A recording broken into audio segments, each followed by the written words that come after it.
आपने इकोनॉमी को बहुत हीटअप कर दिया था। जो ज़र मुबादला के ज़खायर हैं वो बड़ी तेजी से डिप्लीट कर रहे थे और जो स्टेट बैंक के गवर्नर थे रजा बाकर साहब, उनको भी आपकी पॉलिसी से इख्तिलाफ था। इस पर क्या कहेंगे? देखिए, रजा बाकर साहब को तो बहुत चीजों के ऊपर इख्तिलाफ रहता था। तो जो शख्स लेके आया था उसको, आपने हफीज शेख को, उसकी जड़ें उन्होंने काट दी थी। तो वो तो चाहते थे फाइनेंस मिनिस्टर बनना, उसकी बातें तो आप छोड़ दें, लेकिन जो उन्होंने इल्जाम लगाया उसका मैं जवाब दे देता हूँ। देखिए जी, जब से अप्रैल के बीच में हमारी इकोनॉमी जो है वो निकल के आ रही थी कोविड से, और उसमें हमें अब ग्रोथ चाहिए थी, क्योंकि अनएम्प्लॉयमेंट काफी हो चुकी थी और मईशत जो है उसको ग्रोथ की जरूरत थी। और हमने फिर नारा लगाया, जो मैंने नैरेटिव दिया कि इंक्लूसिव एंड सस्टेनेबल ग्रोथ, और उसके तहत हमने इन्वेस्टमेंट्स की किन अदात में की, जिसके बीच में इंडस्ट्री थी, एग्रीकल्चर थी, और उसके बाद हमने ये कहा कि वो जिसमें कंस्ट्रक्शन भी थी। और ये हमारी जो काविशें थी, वो जो 2022 के रिजल्ट्स आए थे और पीडीएम की हुकूमत ने छापे थे जी, उसमें कहा गया था कि हमारे जो हैं वो 17 साल में ये 2 साल की जो रिजल्ट है सबसे बेहतरीन है। उसके बीच इन्फ्लेशन 12% थी, उसके बाद आपकी जीडीपी ग्रोथ 2 सालों में 6% 5.76% थी।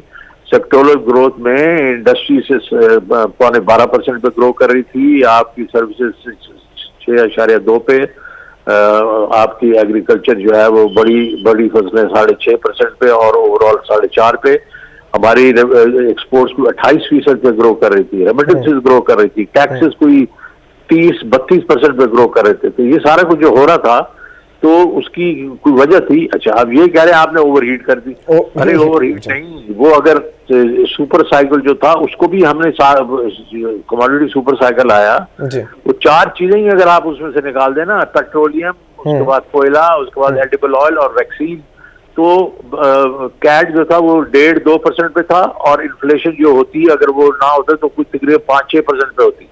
उसके बावजूद हमने उसको संभाला दिया। तो हमारी ये फिलॉसफी थी, और वो ये थी कि एक दफा ग्रोथ आ जाए तो उसको रोकना नहीं चाहिए। हम उसकी सस्टेनेबिलिटी को लेके जाएं। तो हमें ये पता था कि हमने रूस से तेल ले लेना सस्ता, और हमने ये सुपर साइकिल नीचे जाएगा ही जाएगा। वही हुआ। आप देखें ना जी, उस वक्त $110 पे क्रूड प्राइस थी, अब जो है 84 पे है। तो जो है जैसे वो कम होगा, तो हमने कहा कि हमारा करंट अकाउंट डेफिसिट भी कम हो जाएगा और हमारी इन्फ्लेशन भी कम हो जाएगी, लेकिन ग्रोथ रहेगी, लोगों को नौकरियां मिलेंगी, लोगों को रोजगार मिलेगा। तो ये हमारी स्ट्रैटेजी थी। और उस वक्त अगर ये कह रहे हैं कि हमारे रिजर्व कम हुए थे, अरे भाई, जब वोट ऑफ नो कॉन्फिडेंस तक तो हमारे $16.5 बिलियन के सिर्फ स्टेट बैंक के रिजर्व थे। ये क्या बात कर रहे हैं? 1-2 गए, चाइना का लोन गए, और वो उन्होंने बैंक के लोन थे, उन्होंने वापस आना था, जो इनके जमाने में फिर वापस आए, इन्होंने उसका फायदा उठाया। तो ये जो कहना है ना, वो यही है। जाहिर है, अगर बाजवा साहब ने ये बात की है तो उनको मिसलीड किया गया था। उन लोगों ने मिसलीड किया जो कि चाहते थे कि किसी तरीके से मेरी गर्दन काटें, लेकिन वो खान साहब ने फिर कबूल नहीं किया ना फिर वो। बिल्कुल।